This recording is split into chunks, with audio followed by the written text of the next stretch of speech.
देखे सपने सच हो गए वो अपने। जिन्हें सबसे ज्यादा जरूरत है न्याय की, सबसे ज्यादा जरूरत है मदद की, वो चाहे कानून न जानते हो लेकिन अपने न्याय के बारे में जानते हैं कि हमें न्याय मिलना चाहिए। मैं समझता हूं इस राज्य संहिता के बाद उन्हें न्याय मिलेगा, उनकी मदद होगी। नमस्कार, प्राइम डिबेट में आप सभी का बहुत बहुत स्वागत है। मैं ब्रजेश मिश्रा हूं और प्राइम डिबेट में आज उत्तर प्रदेश से जुड़े एक बहुत महत्वपूर्ण मसले पर हम चर्चा करने जा रहे हैं। उत्तर प्रदेश में भूमि व्यवस्था का कानून आज से बदल गया है। अब 1901 और 1950 के कानून, जमींदारी उन्मूलन अधिनियम और दूसरे कानून बदल दिए गए हैं। अब एक नया राजस्व संहिता उत्तर प्रदेश में आज से अमल में आ गई है। आज इसका प्राख्यापन कर दिया गया है और अब कल से जो भी मुकदमे दर्ज किए जाएंगे भूमि व्यवस्था से संबंधित, वो नए कानून के आधार पर किए जाएंगे। ये संहिता ऐसी है जिससे उत्तर प्रदेश के 16 करोड़ से ज़्यादा की आबादी को प्रभावित होना है और जो पुराने मुकदमे और पुरानी धाराओं के अंतर्गत केस होते थे, अब उनमें तब्दीली आएगी, शीघ्र निस्तारण होगा और जो कॉम्प्लिकेशंस थे 1901 से लेकर 1950 तक के कानून में, उन कॉम्प्लिकेशंस को चेंज करके नए विस्तार के तौर पर नया कानून, नई राजस्व संहिता उत्तर प्रदेश में अमल में आ गई है। तो चूंकि ये ऐसा मामला है कि जिससे उत्तर प्रदेश की 16 करोड़ आबादी, ये ऐसा मामला है जिससे हर परिवार, हर घर, हर व्यक्ति प्रभावित होगा, तो इसको जानना और समझना उत्तर प्रदेश के ग्रामीण जनता के लिए उतना ही ज़रूरी है जितना कि ये पूरा कानून। तो इसी खास विषय पर आज हमने एक चर्चा रखी है ईटीवी में, प्राइम डिबेट कार्यक्रम में, ताकि ये लोग जान सकें कि नई राजस्व संहिता क्या है, इससे जुड़े कॉम्प्लिकेशंस क्या थे जो खत्म किए गए हैं और नई व्यवस्था, नए कानून को किस नए रूप में प्रस्तुत किया जा रहा है। तो बहुत 4 खास मेहमानों को मैंने आज स्टूडियो में आमंत्रित किया है, जिसमें उत्तर प्रदेश में राजस्व परिषद के चेयरमैन, सेलिब्रिटी IAS अधिकारी अनिल कुमार गुप्ता मेरे साथ स्टूडियो में मौजूद हैं, जिन्होंने बड़ी भूमिका निभाई है राजस्व संहिता को तैयार कराने में। मेरे साथ बरेली मंडल के कमिश्नर प्रमांशु मौजूद हैं, जो ये बताएंगे कि किस तरह से इसका फील्ड में इस्तेमाल किया जाना है और इस कानून को कैसे फील्ड में लागू किया जाएगा। इसके बारे में प्रमांशु, जो कमिश्नर हैं बरेली मंडल के, वो बताएंगे। मेरे साथ उत्तर प्रदेश के सीनियर एडवोकेट अजीत चंद्रा मौजूद हैं, जो इसकी कानूनी पेचीदगी के बारे में आज जनता को बताएंगे। और उत्तर प्रदेश के बहुत जाने माने पत्रकार और राजनीतिक विश्लेषक सुभाष मिश्रा मेरे साथ स्टूडियो में। बहुत बहुत स्वागत है आपका। अनिल गुप्ता जी, सबसे पहले तो मैं आपको बधाई दूंगा कि आप आज से आपने और आपकी टीम ने राजस्व संहिता को प्रैक्टिकली लागू करा दिया है। तो पहले तो इसकी बहुत बधाई, और दूसरा मुझे बताइए कि इसको बनाने में और इसको लागू करने में आपके अनुभव कैसे रहे? देखिए, बनाने का अनुभव तो बड़ा कठोर परिश्रम करना पड़ा। इसकी एक समिति थी जिसने इसकी संरचना की और राजस्व परिषद के साथ समन्वय स्थापित करके 8-8 घंटे हम लोगों ने एक साथ कार्य किया है और कई दिन इसमें लगे। और उसके बाद ये हम लोगों ने शासन को, माननीय मंत्री परिषद को भेजा, वहाँ से फिर अध्यादेश के जरिए महामहिम श्री राज्यपाल के पास गया। आज 11 फरवरी को हमें प्रसन्नता है कि ये राजस्व संहिता लागू हो गई है और 1901 और 1950 और तमाम एक्ट जिससे राजस्व प्रशासन गवर्न होता था, वो सभी आज निरस्त हो गए। अब एक एक्ट है हमारा, वो है राजस्व संहिता। इस राजस्व संहिता के बनने से अब क्या लाभ होगा, ये हमें आगे देखना है। और इसमें मौलिक परिवर्तन हम लोगों ने कानूनों में किए हैं, जो कुल 27 ऐसे मौलिक परिवर्तन हैं जो हम लोगों ने किए हैं, जिसमें चाहे महिला सशक्तिकरण की बात हो, चाहे हम किसी व्यक्ति विशेष को जो गरीब हो, भूमिहीन हो, जिस वादकारी हो, उसके लिए हमने क्या चेंजेस किए हैं वो है। हम लोगों ने अनुसूचित जाति के हमारे जो भाई बहन हैं, उनके लिए क्या सुविधा उपलब्ध कराई है। इस प्रकार से आप देखेंगे तो 27 मौलिक परिवर्तन हैं। और एक सबसे बड़ा जो हम लोगों ने चीज़ इंट्रोड्यूस की है वो है जुडिशियल कार्डर ऑफ रेवेन्यू ऑफिसर्स बनेगा। ADM जुडिशियल, SDM जुडिशियल, तहसीलदार जुडिशियल। तो ये नए कैडर अपॉइंट होंगे या जो एग्जिस्टिंग है उनको अतिरिक्त जिम्मेदारी? ये नए पद स्वीकृत होंगे और उसकी प्रक्रिया इस समय शुरू हो गई है। और इन अधिकारियों से न्यायिक कार्य के अतिरिक्त कोई प्रशासनिक कार्य नहीं लिया जाएगा, क्योंकि एक ये भी इस तरह के अनुभव हुआ है कि प्रशासनिक कार्य में व्यस्त होने के कारण हमारे जो अधिकारी हैं वो कोर्ट के कार्य में उतनी, उनके पास तमाम काम होते हैं, लॉ एंड ऑर्डर के भी काम होते हैं, डेवलपमेंट रिलेटेड इश्यूज भी होते हैं और देवी आपदा के समय उन पर अन्य काम भी होते हैं। तो वादकारी के हित को संरक्षण करते हुए हम लोगों ने ये सोचा कि एक सेपरेट कार्डर बनाया जाए उसमें, और इस पर तो वो भी PCS कैडर से होंगे? वो भी PCS कैडर से होंगे और वो बहुत शीघ्र होने वाला है। और इस संबंध में जो प्रक्रिया है काफ़ी आगे तक बढ़ चुकी है। मैं आशा करता हूं कि इस माह के अंत तक वो भी हो जाए। प्रमांशु मेरे साथ मौजूद हैं, बरेली कमिश्नरी के मंडल के कमिश्नर हैं। प्रमांशु जी, सबसे पहले तो मैं आपसे ये जानना चाहूँगा कि एक नया कानून है और आज से लागू भी हो गया है, तो कल से जाहिर से कि जो मामले एंटरटेन किए जाएंगे वो नए कानून के तहत किए जाएंगे। फील्ड पे मुझे आप बताओ कि इसको कैसे आप लागू करोगे। लोगों को अवेयरनेस भी नहीं है, अभी वकीलों को जानकारी भी नहीं है, तो शुरुआत में तो बड़ी कठिनाई आएगी। आप लोग को तैयार हैं इसके लिए? हमने इसकी प्रक्रिया चालू करा दी है पहले से ही। पहले भी हम लोगों की बैठक हुई थी और हमारे संज्ञान में ये भी है कि कई जो प्रबुद्ध अधिवक्ता लोग हैं उनको पहले से भी इनकी थोड़ी थोड़ी जानकारी रही है। यह संशोधन 2006 के बाद अब आया है, तो उनको जानकारी है और जिलों में इस चीज़ की ये लहर फैल गई है कि कई पॉइंट्स पर सरलीकृत हुआ है और कई ऐसी जटिलताएं जो कि इस प्रक्रिया में आती थी, जिनका एक दुष्प्रभाव लॉ एंड ऑर्डर पे भी पड़ता था, उस चीज़ को भी ध्यान में रखते हुए इसमें व्यवस्थाएं की गई हैं और ये बहुत ऐतिहासिक संशोधन किया गया है, जिससे एक तरफ तो ग्रामीण अच्छा, कुछ अवेयरनेस ड्राइव चलाएंगे आप लोग? अवेयरनेस ड्राइव क्योंकि लोगों को जानकारी नहीं है कि अभी आपका नया नियम क्या है, नए कानून क्या है। हाँ, नया नियम है, ये जानकारी पहुंच चुकी है सब में। क्या नियम है ये धीरे धीरे परकुलेट हो रहा है और इससे निश्चित रूप से कई ऐसे पॉइंट्स हैं जिससे कि परेशानी होती थी और परेशानी का असर हमारी शांति व्यवस्था पे पड़ता था। तो एक तरफ तो हम उससे हमारा किसान परेशान होता था और दूसरी तरफ ये होता था कि उसकी परेशानी हमारे शांति मैं तो देखता हूँ कि ग्रामीण क्षेत्र में 80% मामले जो अपराध हैं वो जमीन से ही जुड़े हुए हैं। तो अगर ये नए कानून आपका कुछ प्रभावी रहता है तो उम्मीद है कि कुछ अपराध में भी कमी मिले। निश्चित रूप से कमी होगी, क्योंकि ऐसे बहुत सारी चीजें हैं जिससे कि वो सेटल होती नहीं, किसान असंतुष्ट हो जाता है, वो और मामला बढ़ने लगता है। जी जी, मेरे साथ सीनियर एडवोकेट अजीत चंद्रा साहब मौजूद हैं। अजीत जी, पहले तो मुझे ये बताइए कि नया कानून प्रैक्टिकली कितना ठीक है, आम जनता के लिए कितना लाभकारी है, और दूसरी बात जो 1901 और 1950 के कानून अब समाप्त हुए हैं वो कितने कॉम्प्लिकेटेड थे और इसने कितना लोगों को सरलीकृत किया है? देखिए, सबसे पहले तो इसमें जो हमारा ये राजस्व संहिता को इंट्रोड्यूस किया है, इसमें सुलभ और सस्ता न्याय की व्यवस्था को हमने सर्वोपरि रखा है। और जितनी जो जैसे हमारे पुराने कानून जो तो साहब आप लोग फीस कम लोगे? नहीं, फीस जहां तक फीस का जरूरी बात है, क्योंकि ये पहला सवाल होता है लोगों का। देखिए, वो फीस का सवाल जो है वो तो एक अधिवक्ता का व्यक्तिगत वो एक व्यवसाय का मामला है, लेकिन जहां तक सवाल है इसमें इसकी जटिलताओं का, जो उन कानूनों को हम लोगों के जिस अनुभव से गुजरे हैं कि जो जटिल प्रक्रिया होती थी उसका सरलीकरण किया है।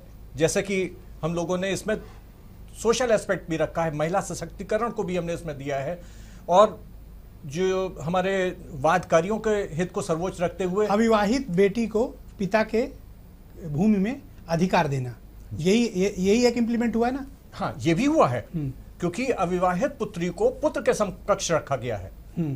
और महिला, जहां तक महिला सशक्तिकरण का है कि जब आवंटन होता है, भूमि का आवंटन हुआ, तो आवंटी के साथ अगर उसकी पत्नी जीवित है तो वो भी उसमें आवंटी बराबर की हिस्सेदार मानी जाएगी।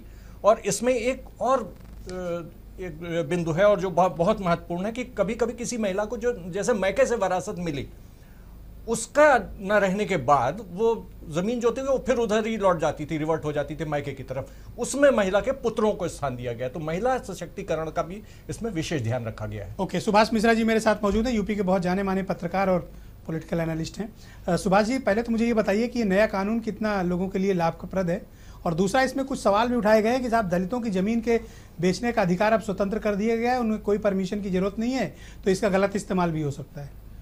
विषय जैसे आपने कहा, इस बात में एग्री करता हूं कि ये जो नया रेवेन्यू कोड है, ये पहली बार एक किसी भी सरकार का प्रयास है कि गांवों की जो मूल समस्याएं जमीन को लेकर झगड़े होते थे उनको सुलझाने का और उनको कम करने का प्रयास किया गया। नहीं तो आप अगर देखिए, बाबा के जमाने में अगर किसी कोई जमीन विवाद हो जाता था, आज भी मुकदमा चल रहा है, नाती पोते भी लड़ते रहे। तो इस दृष्टि से अगर देखा जाए तो निश्चित है कि नया रेवेन्यू कोड गांवों की समस्याओं को हल करने में और लार्जर पिक्चर जो ड्रॉ करी, जैसे आप लोगों ने कहा कि लॉ एंड ऑर्डर में भी कहीं ना कहीं इसकी मदद मिलेगी। जो असली मुद्दा है, मुझे लग रहा है कि जो शायद आप लोग जिस तरफ ध्यान नहीं दे पा रहे, जो आपने अभी उठाया कि जो मामला दलितों का है, शेड्यूल कास्ट का है, कि जिनको 3.5 एकड़ की जमीन का जो एक राइडर था वो खत्म कर दिया गया है। ये आगे जाकर के समस्याएं पैदा करेगा। मुझे लग रहा है कि गांव में जो शेड्यूल के पास जो गरीब वर्ग के लोग हैं, उनके पास जो जमीन थी 1951 में जो नियम बनाया गया था कि नहीं बेच सकते, तो इससे दलित वर्ग मुझे लग रहा है कि और कमजोर होगा। क्योंकि आज आप पूरे प्रदेश में किसी भी सरकार में देखें, जो दबंगों की स्थिति है, जमीन वो वैसे ही कब्जा कर ले रहे हैं। तो इस राइडर के खत्म होने के बाद मुझे लग रहा है कि दलितों के पास जो कुछ भी जमीन थी, शायद उससे भी दबंग लोग उनके किसी तरह लिखवा करके, जैसे गुप्ता जी बात कई बार प्रेस कॉन्फ्रेंस में कहते रहे हैं कि डिस्ट्रेस सेल करनी पड़ती है, वो माइग्रेट कर जाते हैं या कोई बीमार पड़ जाता है, तो ये बहुत सारी आसानी, ये सारी चीजें सर्टिफिकेट कभी भी तैयार हो सकते हैं उनके ऊपर दबाव डाल करके। ये स्थिति क्यों नहीं पैदा की गई, दलितों को ये इतना एम्पावर किया जाए कि उनको जमीन बेचने की स्थिति जरूरत ही न पड़े। करेक्ट बात है। अनिल गुप्ता जी, देखिए ये सवाल पॉलिटिकल गैलरी में भी है, मीडिया में भी है, और चूंकि आप चेयरमैन हैं तो ये सवाल भी आपसे बनता है कि ये राइडर जो दलितों पर से हटाया गया, इसका दुरुपयोग भी तो हो सकता है। देखिए, इसमें कुछ भ्रांति है, मैं इसको स्पष्ट करना चाहूँगा। ऐसा कोई राइडर पूर्णतया नहीं हट गया है। 3 कंडीशंस में जो हमारे दलित वर्ग के लोग हैं बेच सकते हैं। या तो उसको असाध्य बीमारी हो, दूसरा ये है कि बैग एंड बैगेज वो कहीं और शिफ्ट हो जा रहा हो, तीसरा ये है कि उसका कोई वारिस ना हो। और ये तीनों कंडीशंस अगर हैं, उसके बाद भी जिलाधिकारी की अनुमति अभी भी लेनी पड़ेगी। तो राइडर नहीं हटा है। पूर्व में भी, पहले भी जिलाधिकारी की अनुमति थी, अभी भी है। तो ये क्यों कहा जा रहा है कि 3.125 हेक्टेयर से कम पे? मैं बता रहा हूँ, वो इसलिए कहा। अच्छा, जब वो भूमि बेचेगा तो जिलाधिकारी को ये भी देखना है कि सर्किल रेट और जो मार्केट रेट है उससे कम में ना बेचे। ये होने के बाद होता ये था कि कुछ ऐसे मिडिल मैन बीच में आ गए थे जो एक पर्टिकुलर वर्ग के थे, वो उनसे खरीदते थे। और ये देखा गया कि डिस्ट्रेस सेल इसलिए होती थी कि मार्केट प्राइस नहीं मिलता था। अब तो हम इंश्योर ये करेंगे कि वो उस रेट को उसको जो मिले, जो उसके आसपास की भूमि का रेट है, और जिलाधिकारी मार्केट प्राइस मिलती है तो देन गो अहेड, देन कोई इशू नहीं है। वही मैं लेकिन किसी के जमीन जबरदस्ती या दबंगई या दूसरे माध्यमों से न ली जाए, इसको भी इंश्योर करना आपका दायित्व है। इसको इंश्योर इसलिए होगा कि जिलाधिकारी की अनुमति पूर्व में भी आवश्यक थी और आज भी आवश्यक है। बहुत से लोग, अगर मान लीजिए कोई यहाँ से बम्बई शिफ्ट हो जा रहा हो बैग एंड बैगेज परिवार सहित, वो अपनी जमीन का क्या करे? अच्छा, दूसरा तो मेरा इसलिए जमीन को बेचेगा। और दूसरा, अगर मान लीजिए वो असाध्य बीमारी से है, उसका कोई वारिस ही नहीं है और वो अपने जीवन के रहते हुए उसको बेचना चाहता है और डीएम की अनुमति मिलती है और उसको अच्छा मार्केट रेट मिलता है, तो हम उसको, मेरे हिसाब से पॉजिटिव स्टेप है। दूसरा मेरा इसी से जुड़ा सवाल है कि आप समयबद्ध न्याय कैसे इसमें इंश्योर करेंगे? अगर किसी का कोई मुकदमा जमीन से संबंधित नए कानून के तहत दाखिल होता है तो समयबद्ध उसका निस्तारण की प्रक्रिया आप समयबद्ध करेंगे? उसको टाइम बाउंड होगी या अनंत काल तक जैसे अब तक चला है आगे भी चलेगा? जी नहीं, टाइम बाउंड होगी। पहले मुकदमे कई स्टेज पे एक ही श्रेणी के मुकदमे चलते थे, कलेक्टर के यहाँ भी, कमिश्नर के यहाँ भी, और राजस्व परिषद में भी वो मुकदमा करता था। अब ये स्पष्ट व्यवस्था कर दी गई है कि पहले एक स्तर पर मुकदमा होगा, जब वो निस्तारण होगा उसकी अपील करने का उसको हक है, और सर्वोच्च न्यायालय जहाँ तक राजस्व के मामले हैं वो उसके लिए राजस्व परिषद है। समयबद्ध कार्रवाई, कई श्रेणी के मुकदमों में समयबद्ध कार्रवाई है कि किसी में 30 दिन, किसी में 45 दिन, किसी में 60 दिन, और कई ऐसे मुकदमे होंगे जिसमें गवाही होनी है और बाकायदा वेल कंटेस्टेड है, तो उसमें जो हमारा सिविल प्रोसीजर कोड है वो लागू होता है और उसको करते हुए हमें उन मुकदमों का निस्तारण करना है। अब जुडिशल कार्डर क्योंकि आ जाएगा तो इसमें मैं समझता हूँ कि बहुत शीघ्रता से न्याय मिलेगा, क्योंकि एक मुकदमे में मैंने देखा 30-35 डेट्स लगना सामान्य रूप से होता था, क्योंकि वो अधिकारी बैठते नहीं थे, किसी प्रशासनिक व्यवस्था के कारण वो कोर्ट वर्क नहीं कर पाते थे। जब एक रेगुलर कोर्ट चलेगी तो, और रेगुलर कोर्ट होने पे तो समयबद्ध कार्रवाई भी इस तमाम श्रेणियों में हमने निर्धारित की है, तो उस हिसाब से कार्रवाई होगी और अंतोगत्वा वादकारी का हित संरक्षित होता है और वादकारी को ही लाभ होगा उससे। प्रमांशु जी, इसकी मॉनिटरिंग आप कैसे करोगे कि समयबद्ध तरीके से जनता को न्याय मिल जाए और उनको जमीन के मामलों में बहुत लंबे समय तक कोर्ट कचहरी के चक्कर न काटने पड़े? मॉनिटरिंग का अरेंजमेंट क्या है आपके पास? ये जो चेयरमैन साहब ने जो जुडिशल कार्डर की बात की है, हमें ज़मीनी रूप में ये महसूस होता है कि हमारे पास अधिकारियों की कमी है। जब एक नए संवर्ग के तहत इसी कार्य विशेष के लिए वो नियुक्त होंगे, तो मेरा एक विश्वास है कि समयबद्ध तरीके से निर्णय भी हो सकेंगे, क्योंकि उनको मुकदमे को सुनना और निर्णय देने का ही उनका एक कार्य होगा, उनसे कोई अतिरिक्त कार्य नहीं लिया जाएगा। तो हम समयबद्धता भी सुनिश्चित करेंगे, ये हमारा विश्वास है कि हम सफल होंगे। और बहुत सी सरसरी कार्रवाई ब्रजेश जी, मैं ये भी बताना चाहूंगा, शपथ पत्र के आधार पर भी होंगी, जो कि पहले नहीं होती। कोई पोर्टल वगैरह बनाएंगे जहां से बैठकर आप डायरेक्ट मॉनिटर कर पाएं ये हमारे किस मामले में क्या प्रगति है? ऑलरेडी बना हुआ है राजस्व परिषद में, और इस समय भी मॉनिटरिंग होती है। और मॉनिटरिंग में ये बताऊं कि पहले एक समय यूपी में 18 लाख केसेस पेंडिंग थे, जो घट के अब 6,90,000 हो गए। पूरे प्रदेश की बात कर रहा हूं, मात्र 6,90,000 राजस्व वाद इस समय पेंडिंग। और ये हम लोग एक एक नायब तहसीलदार की कोर्ट से लेकर चेयरमैन बोर्ड ऑफ रेवेन्यू की कोर्ट तक की मॉनिटरिंग होती है, और डेली बेसिस पे हमें सूचना मिलती है। निस्तारण करते हैं इसका। जी हाँ। ओके, अजीत चंद्रा जी, नया जो कानून बना है राजस्व संहिता का, इसकी खूबियां क्या है, कुछ बताओ आप, इसके हाईलाइट्स क्या है? देखिए, सबसे पहले तो ये जो अनुपयोगी तमाम अधिनियम थे, उसमें से 39 अधिनियमों को तो इसमें विलोपित कर दिया गया है।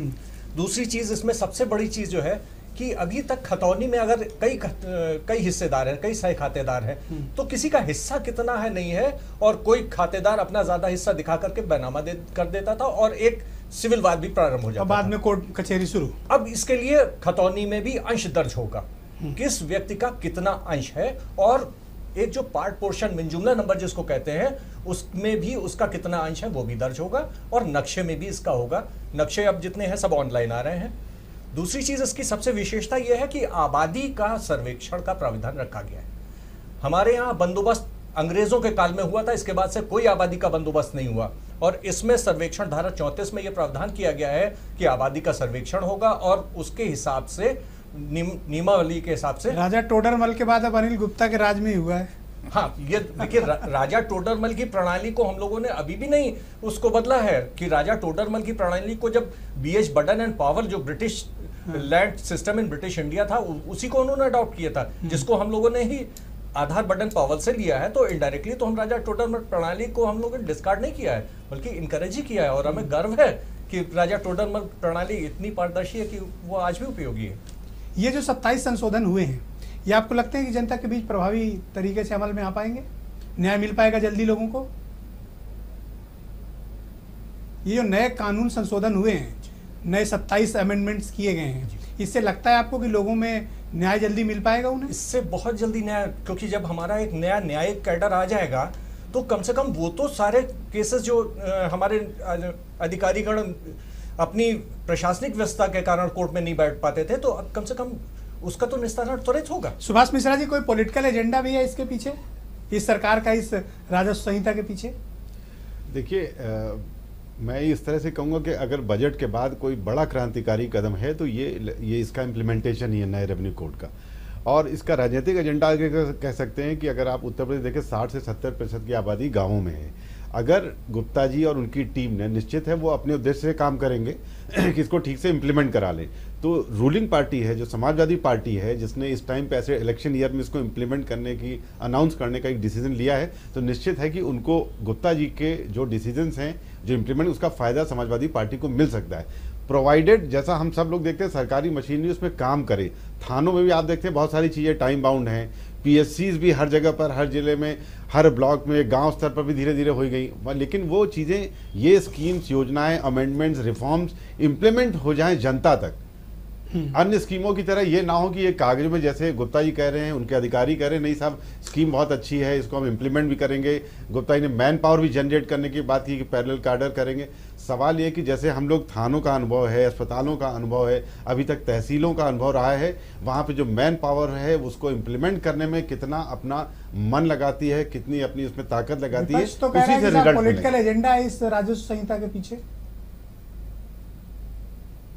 विपक्ष तो ये कह रहा है कि पॉलिटिकल एजेंडा है इसके पीछे। नहीं, देखिए, मैंने जैसे कहा कि ये इलेक्शन ईयर है, निश्चित है, उसमें समाजवादी पार्टी इसका फायदा उठाना चाहेगी, निश्चित बात है। और फिर मैं वही दलितों की बात करूंगा कि वो जो टारगेट उनका है कि किसी तरह से अगर उस वर्ग को कमजोर कर दिया जाए, या मैसेज दिया जाए कि नहीं, आप हमारे वोट बैंक में नहीं है, है। लेकिन ये बड़ी, आप देखिए मिश्रा जी, ये बड़ी नोटिस, हाउस हो गया उसमें भी कहीं नहीं, या इतने सारे नहीं, दलितों बयान में है, हाउस में नहीं। हाउस नहीं, उसके सामाजिक संगठन देख लीजिए बीएसपी के अलावा, लेकिन किसी ने बहुत जोरदारी से विरोध नहीं किया है। ये बहुत नोटिसेबल बात है कि इतने बड़े मामले को विरोध नहीं, जैसे गुप्ता जी कह रहे थे कि राइडर नहीं, मुझे लगता है कि 3.5 एकड़ का शायद पहले था कि 3.5 एकड़ से कम है तो आप बेच नहीं सकते, अब शायद बेच सकते हैं। बेच सकते हैं, हाँ, तो ये राइडर आप बेच सकते हैं, ये राइडर हटाया है। परमिशन और 3 कंडीशन। परमिशन तो ठीक, परमिशन पहले भी थे, लेकिन 3.5 एकड़ से कम अब आप बेच सकते हैं, बेच सकते हैं, और है उसमें ना? डीएम से पहले नहीं था। अनुमति नहीं लेने की आवश्यकता है शायद। नहीं, अनुमति लेनी पड़ती अनुमति है, लेकिन 3.5 एकड़ से पहले था कि आप नहीं बेच सकते। अब आपके पास अगर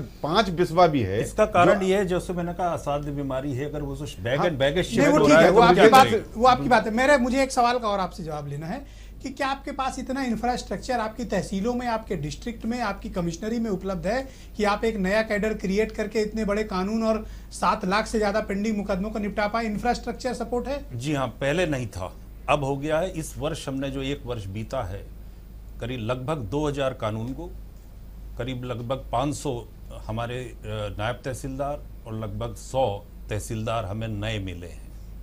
ये पहले बहुत शॉर्टेज थी, और आप सब जानते हैं 13,000 करीब 300 लेखपाल मिलने वाले हैं। तो अब मैन पावर की स्ट्रेंथ अपनी जगह है। मैं 2 बिंदु पे बस कहना चाहूँगा। आपने टोडरमल का नाम लिया, 1605 में बादशाह अकबर का देहांत हुआ था।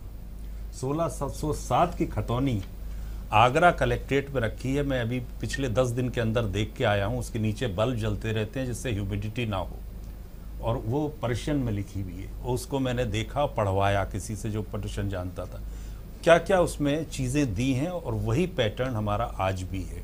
दूसरा, लॉ एंड ऑर्डर की बात कमिश्नर साहब ने की। मैं कहना चाहूँगा, जो मैंने अनुभव किया, मैं गोरखपुर कमिश्नर जब था, और अब मैंने अनुभव करके इसमें डलवाया ये क्लॉज कि जो 6 खातेदार है, 4 खातेदार एक जमीन में 6 खातेदार हैं, एक खातेदार ने किसी सरकश आदमी को अपनी जमीन बेच दी। कितनी बेची ये नहीं पता रहता। कितनी बेची, और सड़क के किनारे की कब्जा हो गई, हम्म। और बाकी 3 का रास्ता बंद हो गया, और उससे क्राइम बढ़ता है। ये बात जब मैं गोरखपुर दौरे पे गया था, ये बात उठाई गई थी कि साहब मोस्ट ऑफ द क्राइम जो है वो इस कारण हो रहा है कि आदमी जो सरकश आदमी को बेच दे रहा है, एग्रीमेंट टू सेल कर दे रहा है। वक्त कम है मेरे पास गुप्ता जी। प्रमांशु जी, आपसे ये जानना है कि क्या आपके पास कमिश्नरी में इतना इंफ्रास्ट्रक्चर जिले में और तहसीलों में है कि आप इसको प्रभावी तरीके से इंप्लीमेंट कर पाएं, या आपको अभी और इंफ्रास्ट्रक्चर और वक्त की ज़रूरत है? हमें और इंफ्रास्ट्रक्चर की ज़रूरत है, और हमारे प्रयास सद्भावी हैं, और हमें अधिकारियों को बढ़ाने की ज़रूरत है। इसीलिए ये जुडिशल काडर की एक उत्पत्ति हुई है। तो हमें आवश्यकता है, लेकिन प्रयास हमारे सद्भावी हैं, और समयबद्ध तरीके से हमारे निस्तारण का उद्देश्य है। अजीत चंद्रा जी, इनके पास इतने इंफ्रास्ट्रक्चर है जितने दावे ये लोग कर रहे हैं? वो तो त्वरित न्याय दे पाएंगे? अभी ये तैयार हैं? हाँ, बिल्कुल मेंटली, फिजिकली और इंफ्रास्ट्रक्चर वाइज? क्योंकि न्यायिक अधिकारी जिस समय हमारे पास आ जाएंगे तो हमारी कार्य की क्षमता और बढ़ जाएगी, और त्वरित निस्तारण होगा। और इस संहिता के में जिस तरीके से समरी डिस्पोजल का प्राविधान रखा गया है, दाखिल खारिज के मुकदमे शपथ पत्र के साक्ष्य से तय होंगे समयबद्ध सीमा के अंतर्गत, उससे तो ऐसा बिल्कुल। सुभाष मिश्रा जी, आपका फाइनल वर्डिक्ट राजस्व, नए राजस्व संहिता पे? देखिए, मैं फिर इसको कहूंगा कि बड़ा क्रांतिकारी कदम है, लेकिन बहुत डिपेंड करेगा कि इसको लागू कैसे कराते हैं। सबसे बड़ी बात यह है। दूसरा ये कि इसमें कोई शक नहीं कि समाजवादी पार्टी का एक पॉलिटिकल एजेंडा इसमें है।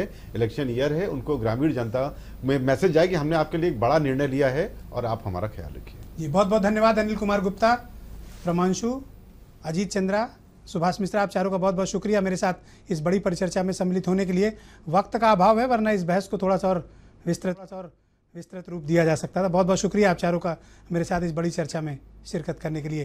इसमें कोई दो राय नहीं कि नई राजस्व संहिता उत्तर प्रदेश के लिए बहुत क्रांतिकारी कदम है, लेकिन ये इसका लागू होना प्रैक्टिकली ये भी देखना पड़ेगा सरकार को और राजस्व परिषद को कि इसके अपने वास्तविक और ओरिजिनल स्वरूप में इसको लागू किया जाए, और इंफ्रास्ट्रक्चर भी उतना बढ़ाकर इसको डिजिटली जोड़ा जाए ताकि लोगों को शीघ्र, जल्दी से, समयबद्ध तरीके से न्याय मिल सके, और जो बाबा आदम के ज़माने से ज़मीन के संबंधी मुकदमे कोर्ट कचहरी में चल रहे हैं उससे लोगों को निजात मिल सके। बहुत बहुत धन्यवाद।